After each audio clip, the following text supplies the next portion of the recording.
ये जो डायग्राम दिख रहा है, इस डायग्राम में दो यूजर्स की बात हो रही है, यूजर नंबर 1 और यूजर नंबर 2। यूजर नंबर 1 में जो बात हो रही है कि प्रोग्राम काउंटर जो है, प्रोग्राम काउंटर पेज नंबर 1 को पॉइंट आउट कर रहा है, और पेज नंबर 1 पे कौन सा मॉड्यूल रखा हुआ है, तो कोई एक मॉड्यूल है जिसका नाम है यम, यानी उस यम को हमें लोड करना है। और ये जो पेज टेबल दिख रहा है, this page table is for the process which is running under user number 1। तो इस पेज टेबल में जो इंडेक्स है वो इंडेक्स स्टार्ट होगा 0 से, 0 1 2 3 एंड 4। पेज टेबल की साइज 4 है। अब जरा देखो तो 0 1, तो पहले इंडेक्स पर किसकी एंट्री हो रही है? 4 की। और साथ ही साथ 4 के पास वैलिड बिट है। इसका मतलब क्या हुआ कि मॉड्यूल यम जो है वो चौथे फ्रेम पर पड़ा हुआ है, फ्रेम नंबर 4 पे। फिजिकल मेमोरी में फ्रेम नंबर 4 जो है वो इस मॉड्यूल को कंटेन किया हुआ है। यानी जिस पेज को हम रेफर कर रहे हैं वो पेज मेमोरी में फिजिकली उपलब्ध है। और ये केस पेज फॉल्ट नहीं है। अब हम लोग अपने दूसरे एग्जाम्पल पे आते हैं। एक दूसरा प्रोसेस है जो यूजर नंबर 2 एग्जीक्यूट करा रहा है, और यूजर नंबर 2 का जो पेज नंबर 1 है वहां पे किसी मॉड्यूल बी की बात हो रही है, बी।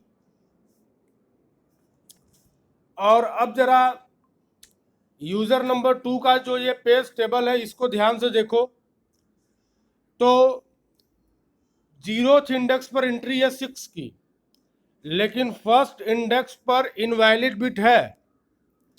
और इनवैलिड बिट होने का मतलब क्या है कि ये पेज मेमोरी में उपलब्ध नहीं है। तो यूजर 2 जो है पेज नंबर 1 को रेफर कर रहा है, और पेज नंबर 1 यूजर 2 के लिए मेमोरी में अवेलेबल नहीं है। तो हम लोग कहेंगे कि this is the case of page fault. और जब भी पेज फॉल्ट होगा तो हमें अपने प्रोसेस के एग्जीक्यूशन को रोकना होगा और एप्रोप्रिएट पेज को फिजिकल मेमोरी में ला के स्टोर करना होगा। साथ ही साथ हमें पेज टेबल को अपडेट करना होगा। तो जब हम बोलेंगे कि हम पेज टेबल को अपडेट करने जा रहे हैं तो बेसिकली हमको दो काम करने होंगे। पहला काम क्या करना होगा कि जिस किसी फ्रेम में हमने अपने पेज को इंसर्ट किया है उस फ्रेम का नंबर हमें अपने पेज टेबल में डालना होगा, पहला काम। दूसरा काम, हमको जो ये इनवैलिड बिट है आई, इसको वैलिड बिट वी में कन्वर्ट करना होगा। और उसके बाद हमें अपने प्रोसेस को रीस्टार्ट करना होगा। एक चीज क्लियर है कि जब भी पेज फॉल्ट होगा हमारे सिस्टम पर एडिशनल ओवरहेड पड़ेंगे, ठीक है। और जरूरी नहीं है कि जब हम किसी पेज को मेमोरी में लेके आए तो हमको मेमोरी में फ्री फ्रेम मिले। अगर हमको मेमोरी में फ्री फ्रेम नहीं मिलेगा, यानी हमारी फिजिकल मेमोरी पूरी तरीके से ऑक्युपाइड है, यानी हमारे फ्री फ्रेम लिस्ट में कोई भी एंट्री उपलब्ध नहीं है, तो हमें फ्रेम को फ्री करना होगा। और फ्रेम को फ्री करने का सीधा मतलब क्या है? फ्रेम को फ्री करने का सीधा मतलब यह है कि हमें किसी पर्टिकुलर पेज को फिजिकल मेमोरी से बाहर करना होगा, ठीक है, और पेजेस को फ्रेम से बाहर निकालना, इसी को हम लोग बोलेंगे पेज रिप्लेसमेंट।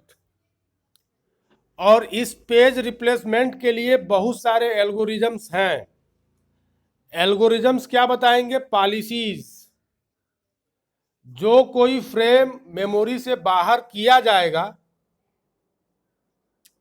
उसको हम लोग बोलेंगे विक्टिम पेज, उसको बोलेंगे हम लोग विक्टिम पेज।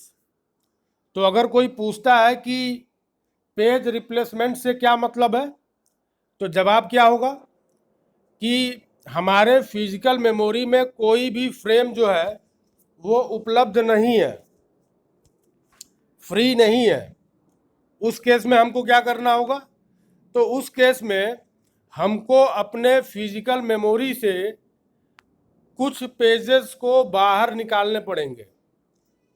और जनरली जो हम लोग एग्जाम्पल देखेंगे वो उसमें हम लोग किसी एक पेज को बाहर करेंगे। तो फ्रेम को हमें फ्री करना है, उसके लिए एग्जिस्टिंग पेजेस को देखना पड़ेगा और हमें उन एग्जिस्टिंग पेजेस में से किसी एक पेज को सेलेक्ट करना पड़ेगा रिप्लेस करने के लिए। जो भी पेज रिप्लेस करने के लिए सेलेक्ट किया जाएगा उसी पेज को हम लोग कहेंगे विक्टिम। तो हमारा जो पेज रिप्लेसमेंट एल्गोरिदम होगा वो क्या करेगा? विक्टिम पेज सेलेक्ट करेगा। हम लोग विक्टिम पेज को मेमोरी से क्या करेंगे? बाहर करेंगे। मेमोरी खाली हो जाएगी और मेमोरी जब खाली हो जाएगी तो हम लोग टारगेटेड पेज को उस पर्टिकुलर फ्रेम में लाके रख देंगे। प्रोसेस के साथ एसोसिएटेड पेज टेबल को अपडेट कर देंगे और प्रोसेस के एग्जीक्यूशन को रीस्टार्ट कर देंगे। तो this is the need for page replacement.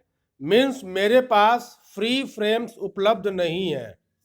Free frames अगर उपलब्ध नहीं है तो फ्रेम को फ्री करो। और कौन करेगा? तो एल्गोरिदम्स।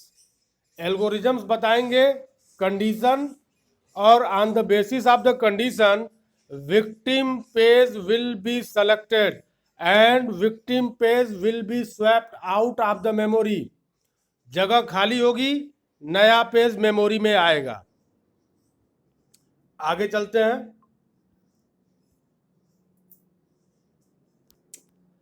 इस स्लाइड में वही सारी बातें हो रही हैं जिन चीजों को अभी हम लोगों ने डिस्कस किया है। फाइंड ए फ्री फ्रेम, दूसरा स्टेप, ठीक है। विक्टिम फ्रेम को सेलेक्ट करिए। विक्टिम फ्रेम को सेलेक्ट करने के बाद जो है उसमें जो पेज पड़ा हुआ है उसको उठाइए, बाहर करिए, नए पेज को मेमोरी में लेकर आना है, प्रोसेस को वापस रीस्टार्ट करना है। अब ये चीज यहां पे क्लियर होगी।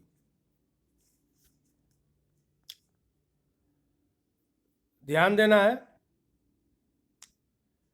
कि ये जो पेज टेबल है उसमें दो एंट्री दिख रही है, एक आई और एक वी। आई मतलब इनवैलिड, तो जहां पे भी इनवैलिड बिट होगा मीन्स पेज फॉल्ट है। जहां पे वी है वैलिड बिट मीन्स वो पर्टिकुलर पेज हमारे मेमोरी में उपलब्ध है, ठीक है। अब हो क्या रहा है कि फिजिकल मेमोरी में समझाने के लिए बताया गया है कि F is the victim page. F is the victim frame. भाई यहाँ जो एंट्री होगी, जो इंडेक्सेस होंगे 0 1 2 3 4 पेज टेबल में, वो होंगे पेज नंबर, और पेज टेबल के अंदर जो एंट्री होगी वो होगी फ्रेम नंबर की। तो बताया जा रहा है कि हमने जो एल्गोरिज्म इस्तेमाल किया, उस एल्गोरिज्म ने कहा कि मान लो कि एक्स इंडेक्स कहाँ, तो एक्स इंडेक्स पेज टेबल में जो एंट्री है एफ, ध्यान से सुनने की जरूरत है, पेज टेबल में एक इंडेक्स है एक्स, और उस एक्स पर जो एंट्री है वो है एफ की और वी की। तो हम लोग कहेंगे कि पेज नंबर एक्स जो कि फ्रेम नंबर वी में स्टोर है, वो हमारे लिए विक्टिम सेलेक्ट हुआ है। तो विक्टिम बोलने का मतलब दो चीजों से लगाया जा सकता है बड़े आराम से। किससे किससे? या तो हम लोग पेज नंबर की बात कर लें, वो भी सही है, या फिर हम लोग फ्रेम नंबर की बात कर लें, वो भी सही है। क्यों? क्योंकि हर एक पेज एक इंडिविजुअल फ्रेम में असाइन किया गया है। ऐसा कभी नहीं होगा कि एक ही फ्रेम में दो पेजेस होंगे। तो अगर कोई ये कह रहा है कि page number x is the victim page, और कोई ये कह रहा है कि frame F is the victim frame, तो दोनों का मतलब सेम है, क्योंकि ये बात हमारे पेज टेबल में क्लियरली मेंशन हो रही है कि X index means page number X which is located at frame number V. ये बात पेज टेबल से क्लियर है। तो फ्रेम को भी आप विक्टिम बोल सकते हो, कोई दिक्कत नहीं है। पेज को भी आप विक्टिम बोल सकते हो, कोई दिक्कत नहीं है। अगर आप पेज को विक्टिम बोलोगे तो हमें उस पेज का करस्पॉन्डिंग फ्रेम जो है फ्री कराना पड़ेगा, और अगर आप सीधे सीधे फ्रेम की बात करते हो तो उसको फ्री कराना पड़ेगा। और दोनों केसेस में फ्री क्या होगा? Frame number F. अब यहां पे देखते हैं, frame number F is selected as the victim frame according to the page replacement algorithm. The next step will be to swap out the page from the memory. Memory से ये victim frame memory से बाहर गया, कहाँ store करेंगे? Backing store पे। And the targeted frame, the targeted page is kept into the frame number F. Swap in हुआ, और जब यह स्वैप इन होगा तो we have to update this page table. To update the page table हमें क्या करना होगा? हमें वैलिड बिट को इंसर्ट करना होगा। तो इस पूरे डायग्राम में सिर्फ और सिर्फ ये बताया गया कि विक्टिम फ्रेम को सेलेक्ट करिए, मेमोरी से स्वैप आउट करिए, मेमोरी फ्री हो गई, नए पेज को लेकर आइए।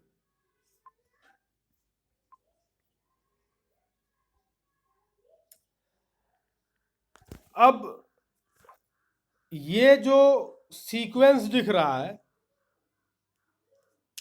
इसको बोलते हैं हम लोग रेफरेंस स्ट्रिंग। रेफरेंस स्ट्रिंग, ठीक है। जैसे तुम लोग अपने क्लास को ऑब्जर्व करो तो अलग अलग फैकल्टी जब क्लास लेने आते हैं और जब वो कोई क्वेरी करते हैं तो कुछ स्टूडेंट्स को फ्रीक्वेंटली खड़ा करते हैं, तुम खड़े हो जाओ तुम बताओ, तुम खड़े हो जाओ तुम बताओ। नहीं, तो जो भी स्टूडेंट्स खड़े किए जा रहे हैं पूरे क्लास में, माने 10 स्टूडेंट हैं फैकल्टी एक्स के लिए रैंडमली, तो फैकल्टी एक्स जब भी कोई क्वेरी कर रहा है तो इन्हीं 10 स्टूडेंट्स को उठा के क्वेश्चन का जवाब जानने की कोशिश हो रही है। तो हम लोग बोलेंगे कि ये रेफरेंस स्ट्रिंग है, ठीक है। फैकल्टी नंबर वाई किसी 10 अलग अलग स्टूडेंट को खड़ा कर रहा है, तो फैकल्टी नंबर एक्स के लिए रेफरेंस स्ट्रिंग कुछ और होगा, फैकल्टी नंबर वाई के लिए रेफरेंस स्ट्रिंग कुछ और होगा। रेफरेंस स्ट्रिंग बोलने का मतलब ये है कि करंटली प्रोसेस को कंप्लीट होने के लिए किस आर्डर में पेजेस की जरूरत है वो बताया जा रहा है। तो जो हमने सर्किल किया है उसको जरा ध्यान से देखो, तो अपने पास टोटल 5 पेजेस हैं, और 5 पेजेस अगर हैं तो जब हम प्रोसेस को एग्जीक्यूट करा रहे हैं तो हमारा प्रोसेस जो है वो किस सीक्वेंस में पेजेस को रेफर कर रहा है। तो ये कभी जरूरी नहीं होगा कि प्रोसेस एग्जीक्यूशन के समय पेजेस को सीक्वेंसली एसेस करें। मीन्स अगर हमारे पास 5 पेजेस हैं तो पेज नंबर 0, 1, 2, 3 एंड 4 ऐसा नहीं होगा कि सीक्वेंशियल एसेस होगा केवल, कि सबसे पहले हम पेज नंबर 0 को रेफर करेंगे, फिर 1 को, फिर 2 को, फिर 3 को, फिर 4 को। नहीं, ऐसा बिल्कुल नहीं होगा। ये हमेशा प्रोग्राम के बिहेवियर के ऊपर डिपेंडेंट होगा, कैसा इनपुट दिया जा रहा है, किस तरीके से हमारे प्रोग्राम में एग्जीक्यूशन हो रहा है, किस तरीके से फ्लो ऑफ कंट्रोल हो रहा है, इसके आधार पे रेफरेंस बिट का सिलेक्शन होगा। यानी जैसा बिहेवियर होगा वैसा रेफरेंस बिट आएगा। तो ये जो मैंने सर्किल किया हुआ है इससे क्या पता चल रहा है कि हमारा कोई प्रोसेस पी है, वो जब अपना एग्जीक्यूशन स्टार्ट कर रहा है तो वो सबसे पहले पेज नंबर 1 को रेफर कर रहा है, फिर 2 को, फिर 3 को, फिर 4 को, 4 के बाद से 1 को, 2 को, 5 को, 5 के बाद से फिर 1 को, फिर 2 को, फिर 3 को, फिर 4 को और फिर 5 को कर रहा है। इस रेफरेंस बिट में 0 को कंसीडर नहीं किया गया, कोई बात नहीं। समझने के लिए जो नंबरिंग हुई है वो 0 से स्टार्ट ना होके 1 से स्टार्ट हुई है, तो it is not an issue, ठीक है। अब हम लोग अपने पेज रिप्लेसमेंट एल्गोरिदम से क्या उम्मीद करते हैं? तो जो हम लोग पेज रिप्लेसमेंट एल्गोरिदम से उम्मीद करेंगे कि हमारा पेज रिप्लेसमेंट एल्गोरिदम कम से कम पेज फॉल्ट रेट जनरेट करे, ठीक है। और कोई पूछता है कि ये पेज फॉल्ट बेसिकली किसके ऊपर डिपेंडेंट होगा, तो पेज फॉल्ट हमेशा रेफरेंस स्ट्रिंग के ऊपर डिपेंडेंट होगा, ठीक है। अब हम लोग आते हैं अगले स्लाइड पे।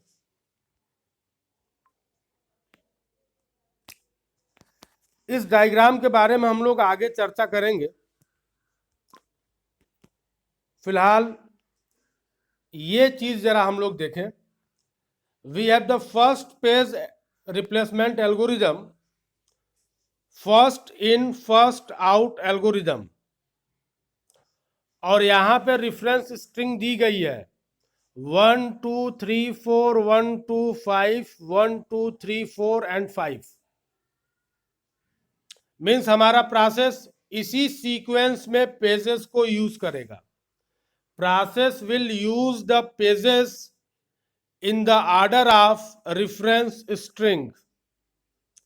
Now come to the second point.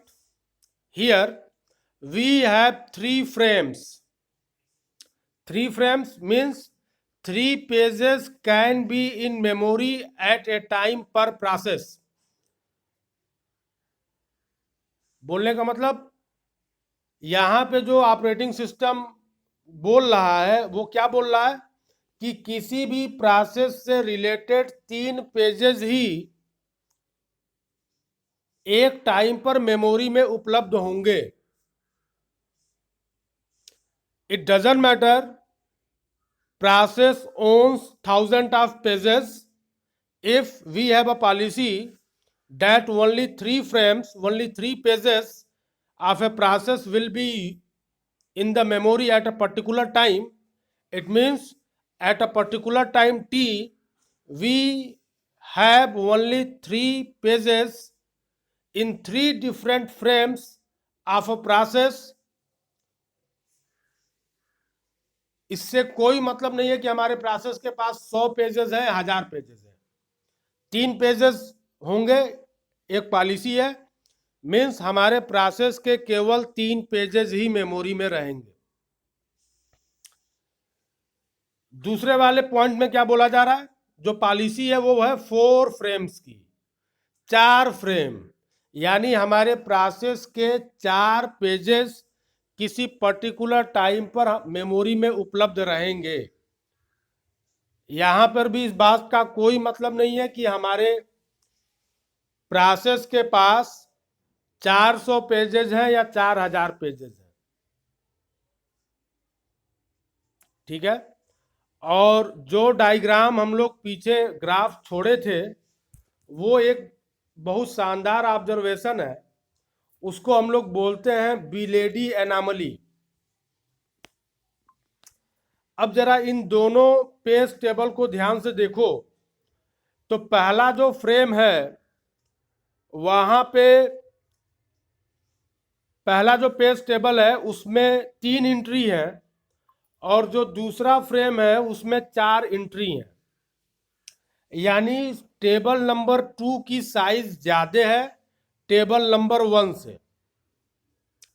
तो मन में ये विचार आ रहा होगा कि अगर हम लोग पेज टेबल की साइज बड़ी कर दें तो पेज फॉल्ट जो है कम हो जाएगा।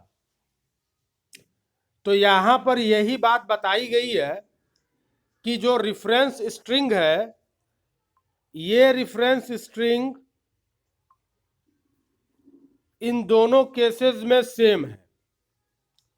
और जब हम लोगों ने first in first out algorithm इस्तेमाल किया है तो पहला वाला जो पेज टेबल है जिसमें केवल 3 एंट्री है वहां पे पेज फॉल्ट हो रहा है 9, और दूसरे वाले पेज टेबल में पेज फॉल्ट हो रहा है 10। यानी ये भ्रम अपने दिमाग से निकाल दो कि अगर हम लोग पेज टेबल की साइज को बड़ा कर देंगे तो पेज फॉल्ट रेट को कम किया जा सकता है। ये जरूरी नहीं है। Remember, Belady anomaly is not a rule, it is statistical analysis, जो कहती है कि page fault is entirely dependent on the reference string. Point is to be noted. Page fault is entirely dependent on the reference string. It is not dependent on the size of the page table. कोई question करे कि page table having more capacity owns less page fault rate, put your comment. सीधे बोल दो कि जरूरी नहीं है, हम ये बात बोल ही नहीं सकते। पेज फॉल्ट पेज टेबल के साइज के ऊपर कभी भी निर्भर नहीं होगा। किसके ऊपर निर्भर होगा? रेफरेंस स्ट्रिंग के ऊपर निर्भर होगा। फर्स्ट इन फर्स्ट आउट एक एल्गोरिज्म है जिसको लेकर ये बात बोली जा रही है। हम लोग इस एल्गोरिज्म को अगले क्लास में जो है